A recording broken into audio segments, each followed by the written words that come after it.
An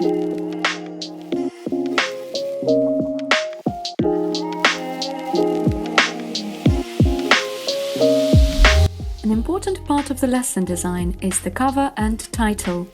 The cover is an image that will be visible at the top of the lesson, or the lesson card in Drafts, Shared and Community.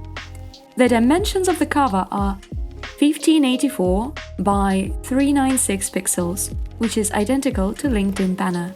You can use that when searching for templates on websites such as Canva. You can add any picture on your cover, but we suggest making a simple design with text, which will draw attention to the lesson. You can see examples in the video. The title of the lesson should reflect the contents, vocabulary or grammar topic. Those will be the key words by which the lesson can be found. Do not overcomplicate it. Make it as simple and clear as possible. You can add a clever title to the cover image if you like. And finally, the tags: language, level and age.